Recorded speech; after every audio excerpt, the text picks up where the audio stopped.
ma asaba min musibatin. Tidak pernah ditetapkan satu kejadian. Awas, hati-hati. Di bumi, fil ardi, wala fi anfusikum, atau menimpa dirimu, illa fi kitabin min qabli an nabraha, kecuali semua itu telah tertuliskan di dalam kitab sebelum semuanya nampak dalam kehidupan. Ayat ini ingin memberikan gambaran bahwa semua kejadian-kejadian yang terjadi di muka bumi ini, termasuk dalam terkait aktivitas kita, termasuk dalam pencarian jodoh kita, semuanya telah tertuliskan, diatur oleh Allah Subhanahu wa taala. Singkatnya, semua ada dalam aturan Allah. Allah telah mengatur si fulan hidup sekian sekian sekian, meninggal sekian sekian sekian, rizkinya sekian, jodohnya akan mendapatkan sekian sekian sekian. Sebagian tidak bisa diikhtiarkan seperti ajal nggak ada ikhtiarnya. Anda tidak bisa ikhtiar untuk bisa menunda atau mempercepat ajal, langsung nggak bisa diintervensi. Sebagian ada yang harus diikhtiarkan, hukumnya sudah ada, cuman kita tidak tahu bagaimana dengan takdir yang telah Allah tetapkan. Maka untuk mendapatinya, maka ikhtiar kita untuk meraihnya. Maka ada sesuatu yang ditempuhnya dengan cara ikhtiar. Di antaranya ini jodoh. Allah telah tetapkan jodoh kita, diatur oleh Allah. Ini yang terbaik untuk kehidupan kamu. Tapi Allah merahasiakan kepada kita siapa jodoh yang dimaksudkan. Maka kita berikhtiar, yang dengan ikhtiar itu ada pahala didapatkan. Saya ulang, ada pahala didapatkan, ada kenikmatan dalam mencarinya. Bayangkan kalau kemudian nikah aja tiba-tiba tanpa ada pencarian. Antum gak akan pernah merasakan bagaimana nikmatnya ta'aruf, bagaimana nikmatnya mengenal, bagaimana mencari, bagaimana pahala bersabar, bagaimana nikmatnya berdoa, bagaimana istikharah dalam menentukan jodoh kita. Itu semua menghasilkan pahala dalam kehidupan kita. Maka yang pertama, lihat ketentuan Allah yang pertama, apapun ikhtiar yang telah Anda tempuh, maka semua ikhtiar ini tetap tidak akan keluar dari aturan Allah Subhanahu wa taala.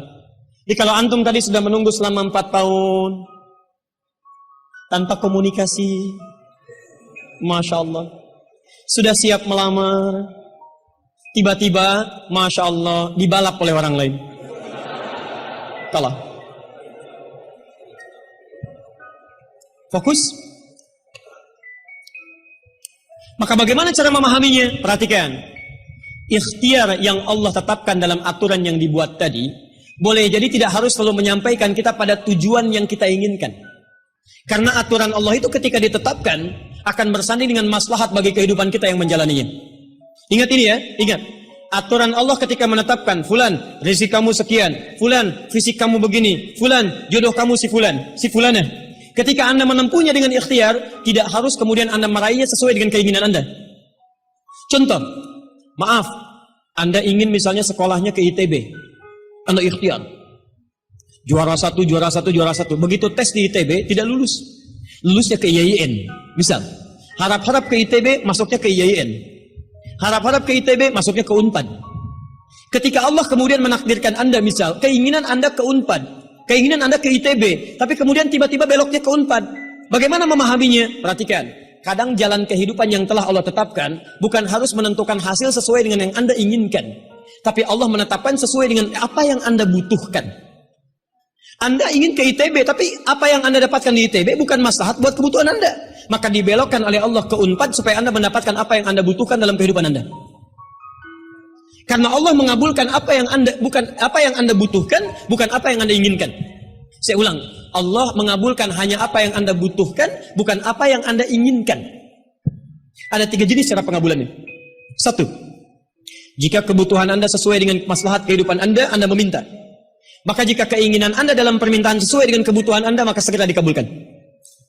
2, ada yang ketika Anda memohon, Anda belum sanggup untuk mendapatinya. Nanti ketika Anda mulai sanggup, disitulah kemudian Allah berikan. Antum punya anak 5 tahun. Antum kaya, punya banyak uang, kemudian anak itu minta dibelikan motor. Dibelikan nggak?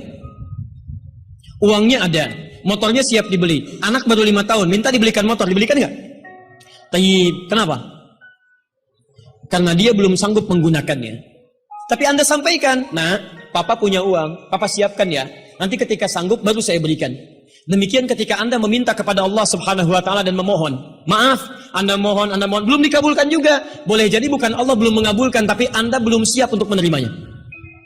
Contoh, Nabi Muhammad SAW berdoa kepada Allah supaya kiblat dipindahkan dari Masjid Al-Aqsa ke Masjidil Haram. Kapan berdoanya? Sejak di Mekah. Kapan dikabulkan? Saat ke Madinah. Kurang lebih 3 tahun baru dikabulkan. Quran surah kedua Al-Baqarah ayat 144, paling kiri sebelah bawah. Qad nara taqalluba wajhika fis sama' falanuwalliyannaka qiblatan taradaha fawalli wajhaka syatral masjidil haram. Muhammad, kami perhatikan engkau senantiasa menengadahkan wajahmu ke langit memohon, meminta. Lihat, maka mulai hari ini kami kabulkan doamu. Mulai palingkan kiblatnya dari Masjidil Aqsa ke arah Al-Masjidil Haram. Berapa lama Nabi berdoa? 3 tahun. Nabi Muhammad SAW berdoa 3 tahun baru dikabulkan oleh Allah. Kenapa baru dikabulkan? Karena pengalihan kiblat baru sesuai dengan kebutuhan umat Islam pada saat itu setelah 3 tahun. Nabi Ayub alaihissalam. Antum kenal Nabi Ayub? Kenal di mana? Kadang-kadang kenal Nabi Ayub. Luar biasa. Tadi malam di Dumai ada yang kenal Korun. Bulan lalu di Lampung ada yang kenal Fir'aun. Masya Allah. Di Pekanbaru kenal Nabi Ayub. Luar biasa. Itu siapa sebetulnya? Nabi Ayub itu diuji dengan penyakit luar biasa. Maaf, tadinya kaya, punya istri yang sangat cantik, anaknya 12. Hari yang bersamaan, hari pertama, maaf, diuji dengan harta semua habis. 1 hari. Hari kedua, anak semua meninggal. Hari ketiga, diuji dengan penyakit. Yang penyakitnya tidak akan pernah dialami orang setelahnya. Tidak juga dialami orang sebelumnya. Berapa diuji? 20 tahun. Beliau diuji 20 tahun. Apakah mengeluh? Tidak. Kata istrinya, kalau bahasa kita, Papa kan Nabi. Angkat tangan Papa, mohon kepada Allah. Mintakan sembuh aja, sembuh. Apa jawab Ayub? Berapa lama kita sehat dan senang? Kata istrinya, Masya Allah, 20 tahun. Berapa lama kita diuji begini? 7 tahun. Kata Ayub, nanti saja. Kalau usia ujian sakit sama dengan ujian sehat, sama-sama 20 tahun, baru saya memohon kepada Allah Subhanahu wa Ta'ala. Anda bisa bayangkan, Nabi Ayub, Nabi, Rasul, dekat dengan Allah, jaminannya surga, surga tingkat tinggi, diberikan ujian 20 tahun, beliau bersabar dan tetap ibadah. Antum, Masya Allah, mahasiswa, baru semester 5. Bukan Nabi, bukan Rasul, surga belum jelas, amalan masih berantakan, hisab masih menegangkan, surga belum ada jaminan, baru 4 tahun.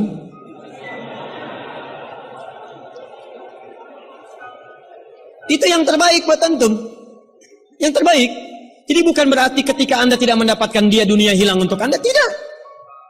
Banyak boleh jadi, itu hanya titian ajaran dari Allah, supaya Anda merasakan bagaimana nikmatnya ta'aruf. Supaya Anda belajar bagaimana mencari yang lebih baik lagi. Lihat kalimatnya, Quran surah ke-24 ayat 26. At-tayyibatu lit-tayyibin, wat-tayyibuna lit-tayyibat, al-khabithatu lil-khabithin sebelumnya, wal-khabithuna lil-khabithat. Yang baik akan ketemu yang baik lagi, yang kurang baik bertemu dengan yang kurang baik lagi. Menurut Anda, dia yang terbaik untuk Anda. Menurut Allah, dia bukan yang terbaik untuk Anda. Yang untuk Anda, ada yang lebih baik lagi. Anda mau menghafal Quran, Anda mau menghafal hadis, maka Allah akan kirimkan kepada Anda yang bisa menjaga Quran dan hadis Anda. Kalau dengan 4 tahun belum bisa menjadikan Anda mendapatkan yang terbaik, tunggu. Karena yang terbaik itu lebih daripada yang mulia akan mendapatkan masa yang cukup panjang. Al-Bukhari menulis hadis 16 tahun, kitabnya abadi. Orang menulis kitab 16 hari belum tentu abadi. Jadi ketika Anda diminta menunggu dalam masa yang cukup lama, sebetulnya bukan masanya yang ditunggu, tapi di balik penungguan itu bukankah di situ ada pahala? Tadi Anda katakan Anda rajin berdoa, bukankah di doa itu ada pahalanya? Anda rajin tahajud, Anda bersabar, Anda bermohon, Anda istighfar. Jadi yang diinginkan oleh Allah dalam penantian 4 tahun itu bukan Anda menikah dengan calon Anda sekarang, tapi Anda mendapatkan pahala yang berlimpah. Dan dengan pahala itu Anda siapkan Quran Anda, hadis Anda untuk membimbing pasangan Anda berikutnya. Paham sampai sini? Alhamdulillah. Jadi nggak usah kecewa ya, nggak usah kecewa. Baik, yang kedua, lihat kaidahnya supaya kita bisa sabar, ya, supaya bisa sabar. 2, Quran surah kedua ayat 286. La yukallifullahu nafsan illa, tidak mungkin Allah menguji seorang hamba kecuali dia sanggup untuk mengatasinya. Tidak mungkin Allah menguji seorang hamba kecuali dia sanggup untuk mengatasinya. Kita tolong baca kalimatnya dengan baik ya. Kalau Anda sedang punya masalah, seberat apapun itu, yakinkan kata Al-Quran, tidak mungkin masalah ini diujikan kepada Anda kecuali Anda sanggup. Jadi kalau Anda tidak sanggup, mustahil ujian ini dititipkan pada Anda. Jadi kalau Anda sekarang misal sedang punya ujian seberat apapun, itu tandanya cuman Anda yang sanggup, yang lain tidak sanggup. Makanya tidak diujikan kepada pemuda lain. Cuman Anda, karena Anda yang sanggup menanggung bebannya. Orang lain mungkin sudah naik ke atas atap tuh, loncat, tidak. Anda tidak. Karena cuman Anda yang mampu, bukan orang lain. Ketika Anda mengatakan, ya Allah, kenapa mesti saya yang diuji? Kenapa mesti saya mengalami? Why me? Kata Allah, why not? Kenapa tidak? Cuman kamu yang mampu. Kamu yang harus dapatkan pahalanya, yang lain tidak. Cuman Anda yang jadi pemuda yang kuat, yang lain belum tentu. Tapi nggak usah terlampau bangga, langsung pulang dari sini bikin status. Memang cuman saya yang mampu. Masya Allah. Pekerjaan. Ya. Yang ketiga, tetap ikhtiar. Quran surah 49 ayat ke-13. Jadi jangan sampai, maaf, ya, peluang Anda tidak mendapatkan yang tadi Anda telah harapkan, menjadikan Anda putus dalam berikhtiar. Cari, masih banyak perempuan semuka bumi. Masa tidak ada yang cocok untuk Anda? Lihat, ya ayyuhan nasu inna khalaqnakum min dzakarin wa untha wa ja'alnakum syu'uban wa qabail lita'arafu. Hei manusia, kami ciptakan engkau laki-laki, ada perempuan jodohmu. Dan kami pisahkan berbeda-beda daerah. Ya, lihat syu'ub, beda daerah, RT, RW, lurah, kecamatan, kabupaten, sampai sedunia. Kalau nggak ketemu di satu RT, cari satu RW ya, yang nanya tadi. Kalau tidak ada satu RW, cari satu kampung. Masa nggak ada yang ketemu? Boleh menikah dengan perempuan sekampung? Tidak. Masa sekampung mau dinikahi? Tidak. Batas paling maksimal 4. Sekampung tidak pilih satu dari sekampung. Sekampung mau dinikahi, Masya Allah. Silahkan cari ya. Anda tadi masih kuliah kan? Silahkan cari. Barangkali ketemu di kampus ya.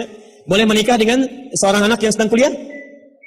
Tidak sedang kuliah masa dinikahi, pulang dulu dari situ ya. Pulang dari kampus, baik-baik di rumah baru nikah. Ini di kampus mau dinikahi. Ya. Cari silakan. Gak ketemu misalnya, mohon maaf ya, satu kecamatan, kabupaten. Gak ketemu beda provinsi. Anda orang Riau, mungkin jodoh Anda ada di Jawa. Cari, ta'aruf. Gak ada di Jawa, ada di Sumatera. Gak ada Sumatera, ada di Papua. Luas. Indonesia terbentang 5.200.000 kilometer persegi luasnya. Kata Ahmad Mansur Surya Negara, pakar sejarah, dalam bukunya Api Sejarah, halaman ke-19, paragraf yang kedua, baris 1 sampai 3, paling kanan sebelah atas. Luas Indonesia itu, daratnya 2 juta kilometer persegi, lautnya 3.200.000 kilometer persegi. Daratan dan lautan, Masya Allah, 5.200.000 kilometer persegi. Masa nggak ketemu? Pulaunya 13.677 pulau. Itu belum termasuk Pulau Gadung dan Pulau Gebang. Ada semua. Nggak ada di Asia Tenggara, nggak ada Asia Tenggara di Asia, nggak ada Asia Amerika, nggak ada Amerika di Eropa, nggak ada Eropa di Afrika. Masa nggak ada yang cocok? Kalau tidak ada, mungkin antum ahli surga, karena itu pun jodoh antum pun bidadari surga. Masya Allah. Tapi sebelum ke surga, baiknya menikah dulu di dunia ya.